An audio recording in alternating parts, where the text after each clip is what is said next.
Hello dear students. आज अपन लेके आए हैं माइक्रो इकोनॉमिक्स का टॉपिक है एनालिसिस ऑफ इंडिफरेंस कर्व अर्थात अनादिमान वक्र का विश्लेषण या तटस्थ वक्र का विश्लेषण। इसके अंतर्गत आज अपन अध्ययन करेंगे एक बार पुनः अनादिमान वक्र की परिभाषा तथा प्रतिस्थापन की सीमांत दर व अनादिमान वक्र की विशेषताएं।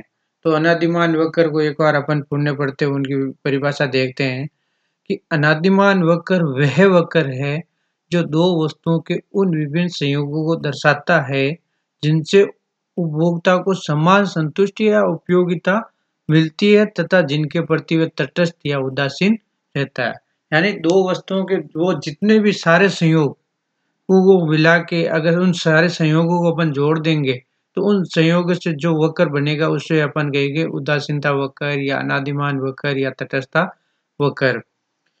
और इसके प्रति वो तटस्थ या उदासीन होने का कारण ये है कि उन सभी संयोगों से उपभोक्ता को समान संतुष्टि मिलती है, इसलिए वो किसी के प्रति भी अधिमान प्रकट नहीं करता है। यानी यहाँ पे जो जितने भी उपभोक्ता को संयोग है उन मतलब तटस्थ वक्र पर जो संयोग होते हैं उन सभी संयोगों से उपभोक्ता को समान संतुष्टि मिलती है। समान संतुष्टि मिलने के कारण ही इस वक्र को सम संतुष्टि वक्र भी कहते हैं, उदासीन वक्र भी कहते हैं और तटस्थ वक्र भी कहते हैं। यानी ये इन अन्य नामों से भी इसको जाना जाता है।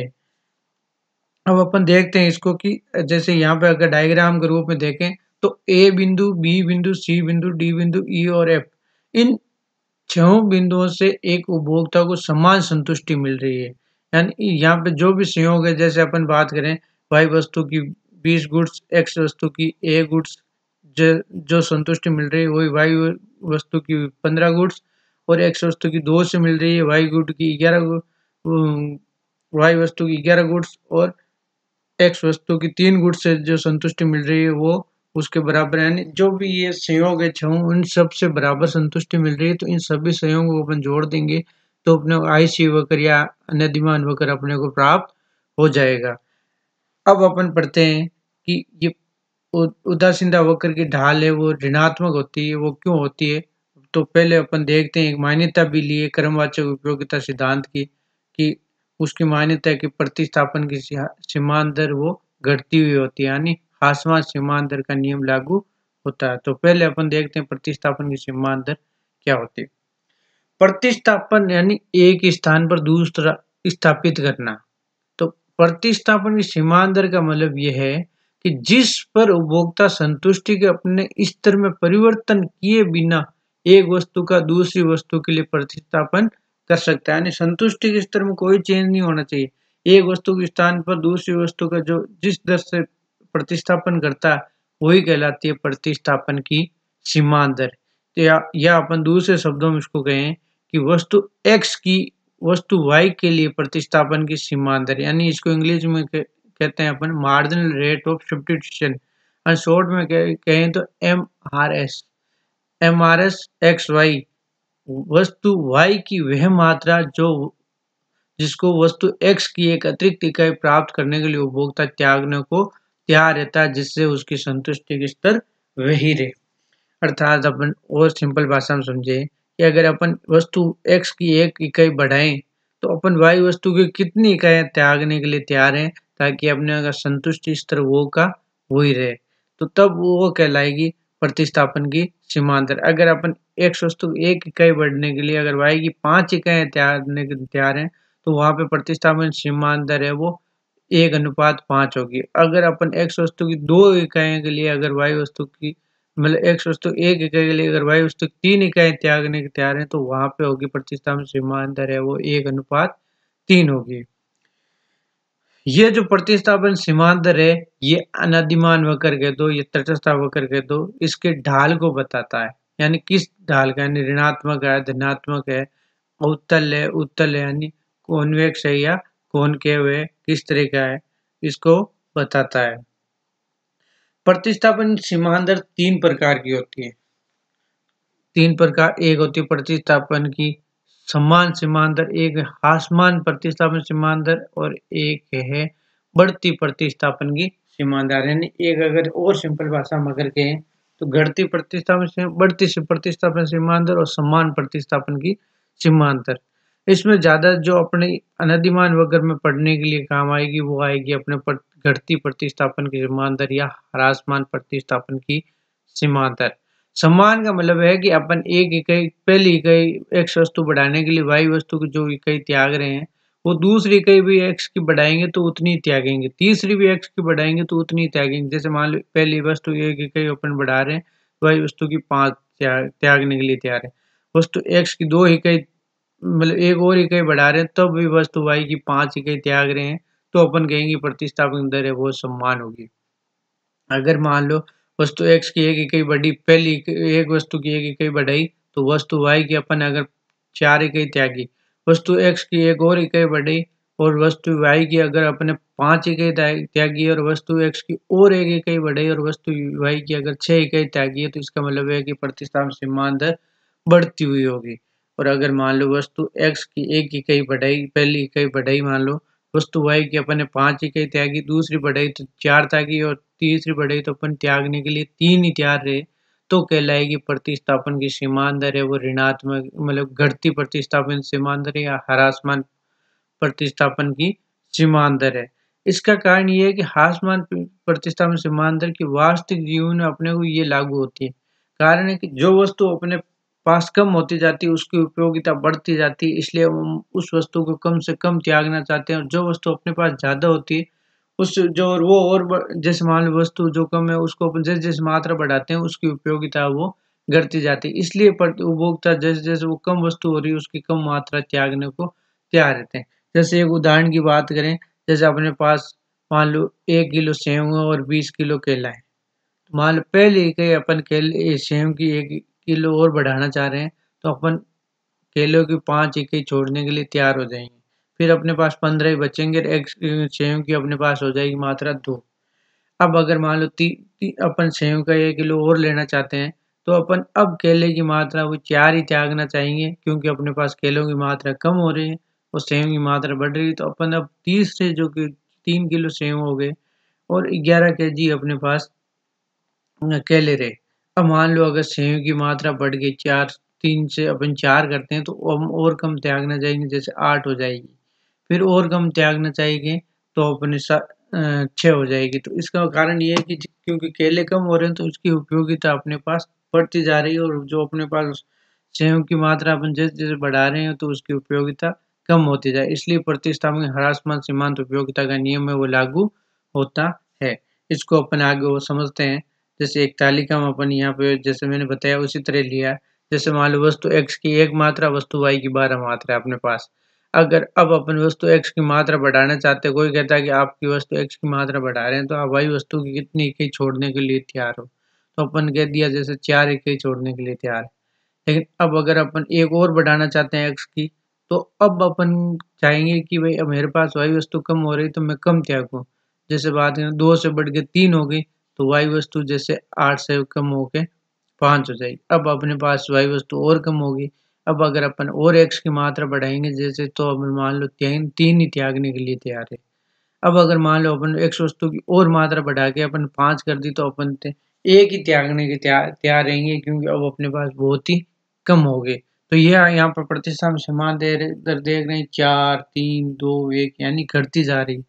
ये बता रही है प्रतिस्थापन की ह्रासमान सीमा।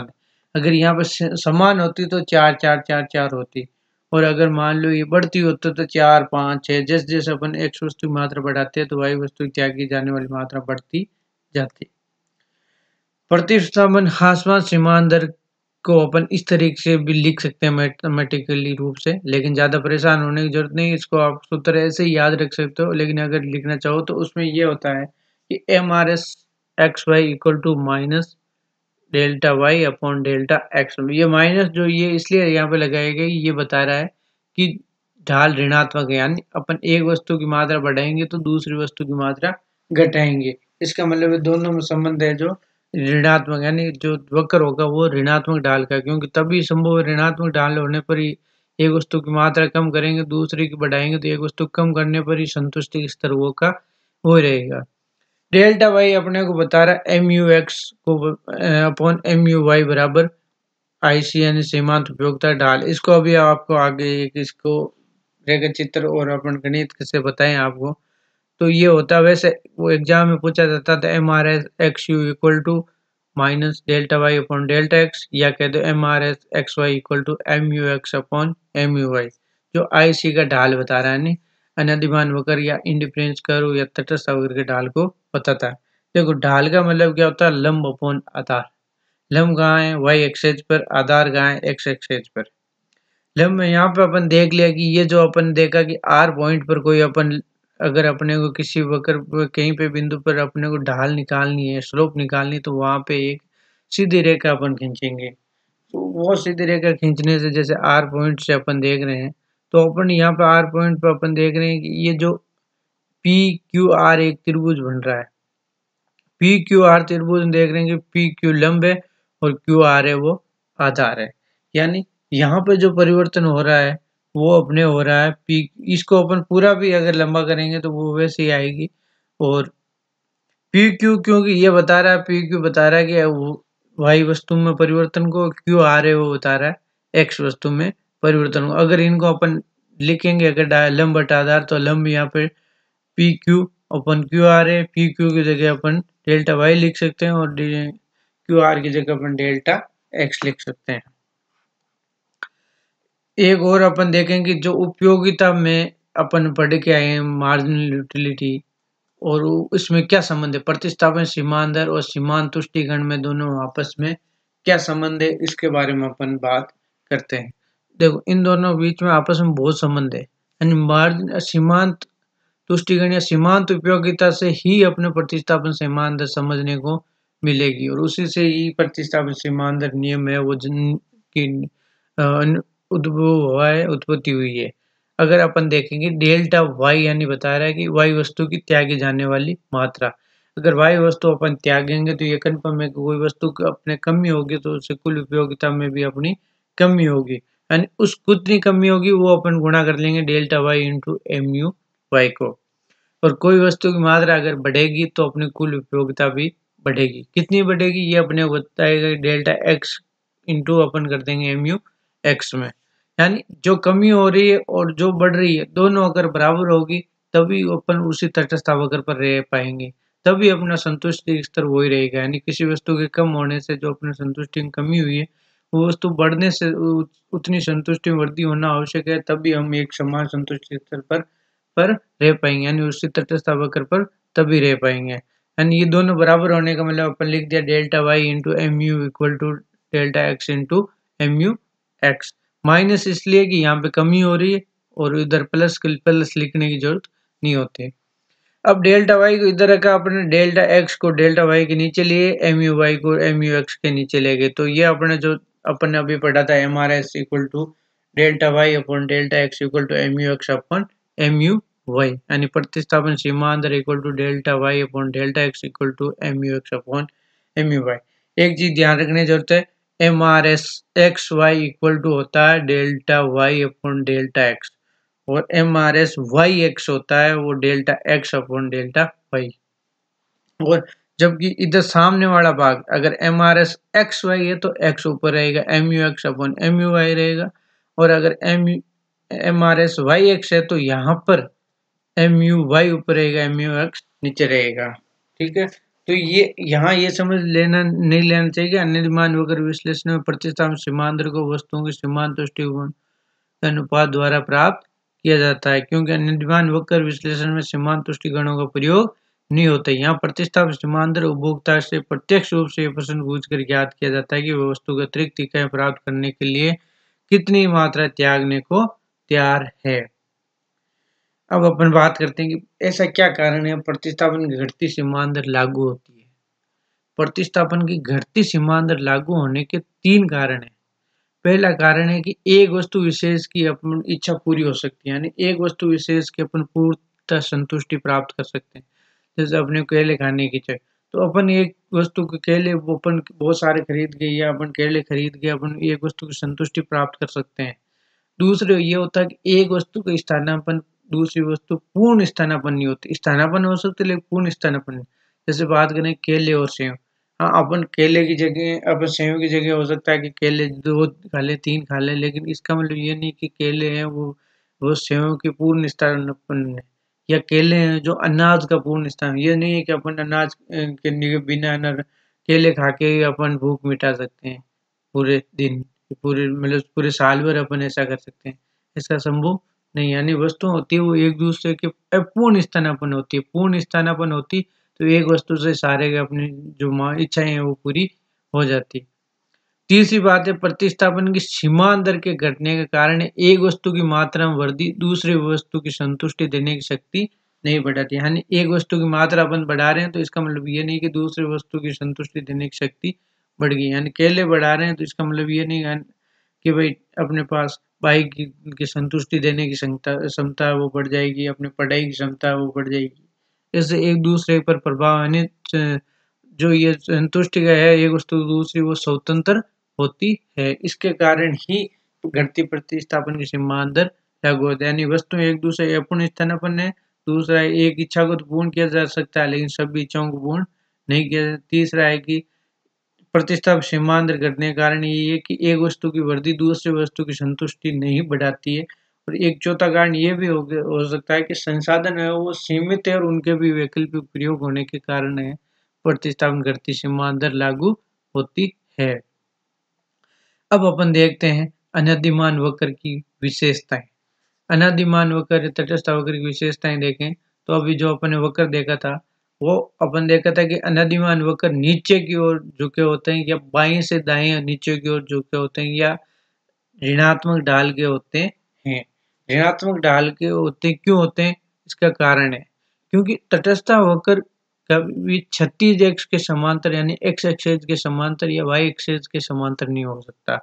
अगर समांतर होने का मतलब है कि एक वस्तु की मात्रा स्थिर रखे दूसरी वस्तु की मात्रा बढ़ाएंगे तो संतुष्टि में कोई परिवर्तन नहीं होगा, जबकि वास्तविक जीवन में ऐसा होता है कि एक वस्तु की मात्रा स्थिर रखे दूसरी वस्तु की मात्रा बढ़ेगी तो संतुष्टि में भी वृद्धि होगी और अगर कमी होगी तो संतुष्टि में भी कमी होगी।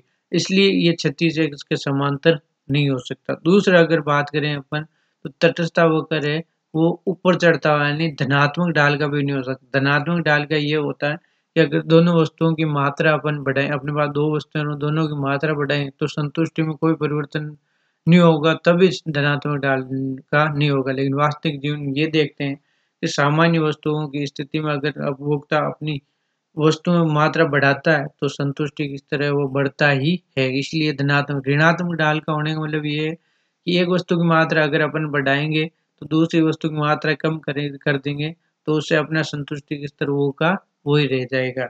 इसलिए एक वस्तु की मात्रा बढ़ाने पर दूसरी वस्तु की मात्रा घटना ही आवश्यक है, तभी वो संतुष्टि स्तर वो रह सकता है। इसलिए अनधिमान वक्र ऋणात्मक ढाल के या बाएं से दाएं नीचे की ओर झुके हुए होते हैं।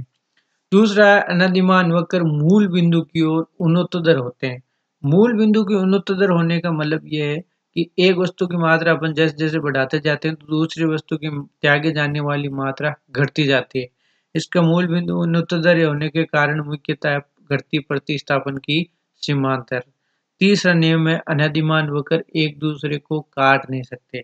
यानी अगर अनधिमान वक्र एक दूसरे को काटने लगे तो इसका मतलब जहाँ काटेंगे उस बिंदु पर दोनों वक्रों से समान संतुष्टि प्राप्त होगी, जबकि कभी भी दो अनधिमान वक्र से समान संतुष्टि प्राप्त नहीं हो सकती। इसलिए अनधिमान वक्र एक दूसरे को काट नहीं सकते। और चौथा है एक ऊंचा अनधिमान वक्र एक नीचे अनधिमान वक्र की तुलना में अधिक संतुष्टि देता है, क्योंकि एक ऊंचा अनधिमान वक्र एक वस्तु या दोनों वस्तुओं की अधिक मात्रा को बताएगा और अधिक मात्रा अधिक संतुष्टि को देती है। इसलिए जितना ऊंचा अनधिमान वक्र होगा संतुष्टि का स्तर उतना ही ज्यादा अधिक होगा। यह इस अनधिमान वक्र की मुख्य विशेषताएं थी और ये बहुत बार एग्जाम में पूछा जाता है। तो थैंक यू।